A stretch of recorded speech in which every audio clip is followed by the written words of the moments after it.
కాకినాడ నగరంలో ఈ నెల 27వ తేదీ నుండి సెప్టెంబర్ 4వ తేదీ వరకు వాడవాడల శ్రీ గణపతి నవరాత్రి మహోత్సవాలు ఘనంగా నిర్వహించేందుకు ఏర్పాట్లు చేస్తున్నట్లు నగర గణేశోత్సవ సమితి గౌరవ అధ్యక్షులు దూసర్లపూడి రమణరాజు పేర్కొన్నారు. కాకినాడ ఆర్టీసీ కాంప్లెక్స్ వద్ద జై గణేష్ ఆటో యూనియన్ ఆధ్వర్యంలో 19వ గణపతి నవరాత్రి ఉత్సవాల రాట ముహూర్తం నిర్వహించారు. 70 మంది ఆటో డ్రైవర్లు యూనియన్గా ఏర్పడి గణేష్ ఉత్సవాలు ఘనంగా చేయడం పట్ల నగర గణేశోత్సవ సమితి గౌరవ అధ్యక్షులు దూసర్లపూడి రమణరాజు హర్షం వ్యక్తం చేశారు.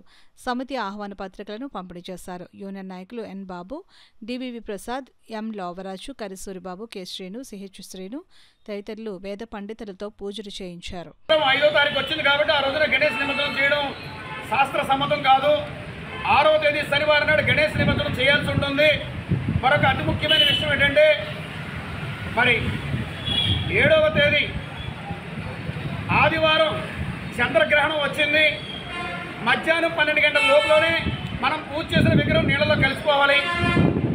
మరి అలా చేయకుండా ఉంటే అది శాస్త్ర సమ్మతం కాదు. కాబట్టి గణపతి నవరాత్రులు నిర్వహించే ప్రతి ఒక్కరూ కూడా దీన్ని దృష్టిలో ఉంచుకుని ముందుగా విగ్రహాన్ని కలిపేస్తాం. సోమ మంగళవారంలో కలుపుదాం అనుకుంటే అది చాలా ప్రాబ్లం అవుతుంది. అది చేసేవారికి కానీ నిర్వహించేవారికి గడపకు కానీ శ్రేయస్కరం కాదు. కాబట్టి ఈ ఏడాది ఖచ్చితంగా ఆదివారం నాడు మధ్యాహ్నం 12 గంటలలోగానే ఆ ముందు శనివారం నాడే గణేశ విగ్రహాలన్నీ కూడా నిమజ్జనం చేసేటువంటి కార్యక్రమాన్ని పూర్తి చేసుకోవాలని నగర గణేశ ఉత్సవ సమితి మీ అందరికీ కూడా విజ్ఞప్తి చేస్తూ ఈ సందర్భంగా గణపతి నవరాత్రులు వస్తున్న సందర్భంగా ప్రతి ఒక్కరూ కూడా జై గణేశ నినాదంతో శోభాయాత్ర నిర్వహించారు.